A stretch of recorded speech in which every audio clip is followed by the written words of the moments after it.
ay kahalagahan ng Semana Santa ang ating paksa. Ngayon naman, pag-usapan po natin yung kasaysayan at kultura sa likod ng ating mga tradisyon tuwing pong ganitong Semana Santa. Yes, tama ka dyan, Dayan. Kaya ngayong umaga, makakasama po natin si Sir Nestor Castro, isang cultural anthropologist, para magbigay linaw sa atin kung ano-ano nga ba ang mga tradisyon na madalas natin ginagawa ngayong Semana Santa. Magandang umaga po. Welcome sa Rise and Shine Pilipinas, Sir Nestor. Magandang umaga, Joshua and Dan. Professor, welcome back sa Rise and Shine Pilipinas.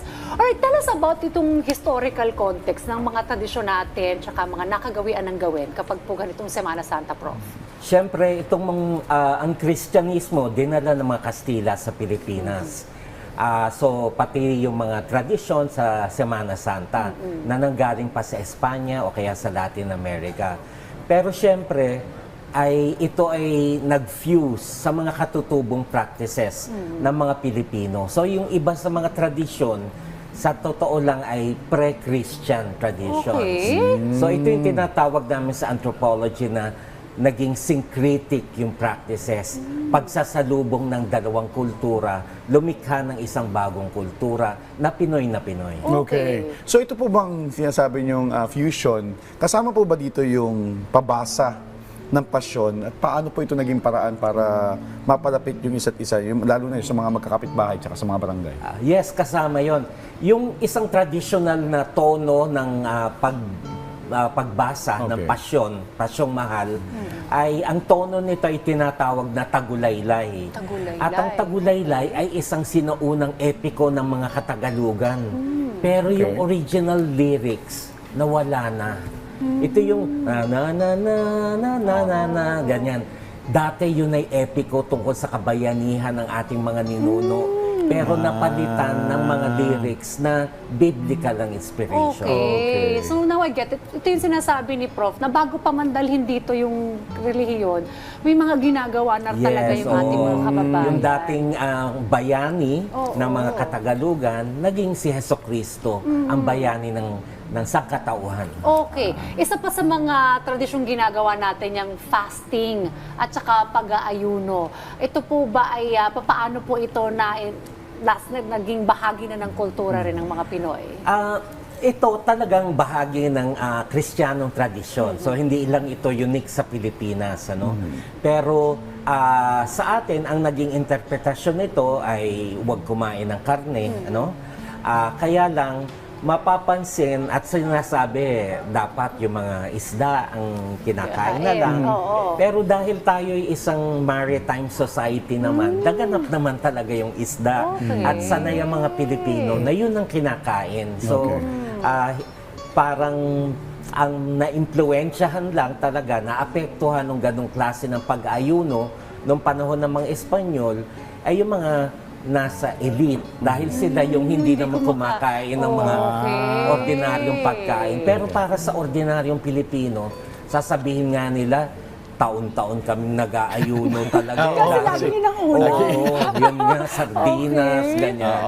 Okay. Pero ito, Prof, kasama di ba sa tradisyon yung pag-uwi sa mga probinsya at may tuturing din ba yung sinasabi nilang renewal o yung pagbabalik loob? Totoo yun. Kasi yung pag-celebrate ng Semana Santa, it's a family tradition talaga. So parang napaka-weird namang i-practice ito na ang kasama mo, hindi mo makakilala. So halimbawa dito sa Metro Manila na ang mga tao nanggagaling sa iba't ibang probinsya dahil din naman bakasyon, nag-uuwian at para nagkakaroon na rin ng family reunion. Ano? Halimbawa sa pamilya namin, tuwing Semana Santa, umuwi kami sa probinsya ng nanay ko sa Laguna. So, naging tradisyon niya mula bata pa kami. At doon ako nakakapanood ng mga senakulo, pabasa, tapos may tradisyon din kami kung ano yung kinakain tuwing Biyernes Santo. So, from family tradition to community traditions. So, bonding ng pamilya, bonding din ng komunidad. Ito naman, Prof, yung mga bawal gawin tuwing Semana Santa. Narinig natin yan, yung mga bawal mag-ingay, bawal maglaro. Saan po ba nagmula itong mga ganitong restrictions na ito, sir? Pinapalagay ko na ang turo ng mga sinaunang mga praile, no, mga Kastila, ay siyempre dapat igalang itong banal na okasyong ito. So, dapat hindi malikot, dapat hindi magulo. So, doon ang naging interpretasyon ay maging tahimik, wag magingay, wag maligo. Yan, naririnig ko Yan, din yan, yan, yan, yan, yan. maligo. Oo. May ganun pa nung Oo. paniniwala kasi patay daw si Kristo. So, pagkatapos na lang siyang muling mabuhay, saka po pwedeng maligo. Okay. Kasi yan ay ginagawa rin natin sa mga lamay sa patay. Sinasabi sa mga miyembro ng pamilya, huwag kayong maglilinis, huwag kayong maliligo muna. Pagkatapos ilibing yung patay, saka nagbubuhos ng tubig doon sa dinaanan Okay. ng burol. So, ito po ay may tuturing na parte po ng religiyo. Ito lalo na itong bawal pagligo ng alas 3 ng hapon ng Biyernes Santo. Ito po ay parte ng religious tradition or folk belief? Hindi siya religious tradition. Ito ay folk belief. Okay. Okay. Eto naman, paano po yung paniniwala na bawal naman maglakbay o malis ng bahay? Lapit alimuong o delikado raw at madaling masugatan. Ano ba ang kultural na paliwanag po dito, sir? Ganun din, una muna, dapat ay nasa mga tahanan kayo, nagninilay-nilay. So, bawal yung pasyal-pasyal, ano?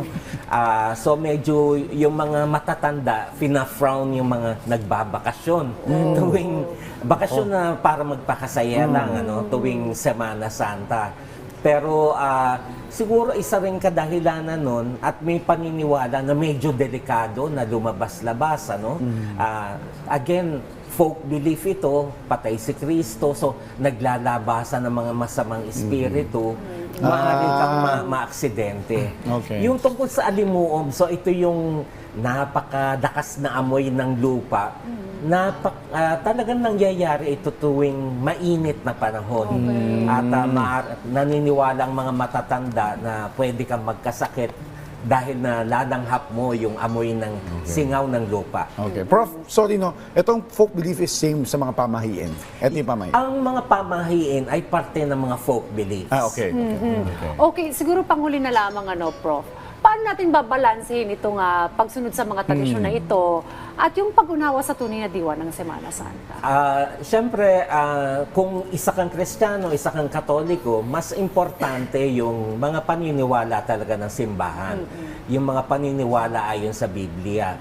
Pero dapat din nating unawain na hindi naman lahat ng mga Pilipino ay mga Katoliko, mga Kristiyano, may mga kapatid tayo mula sa ibang relihiyon, ibang sekta. So, dapat magrespetuhan tayo. At yung mga tradisyong ito ay parte ng identidad din ng mga Pilipino.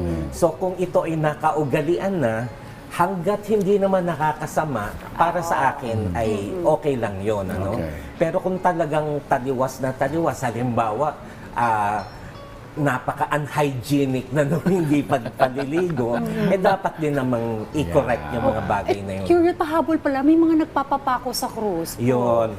So ito tradisyon sa Kudkud, ano, sa Pampanga.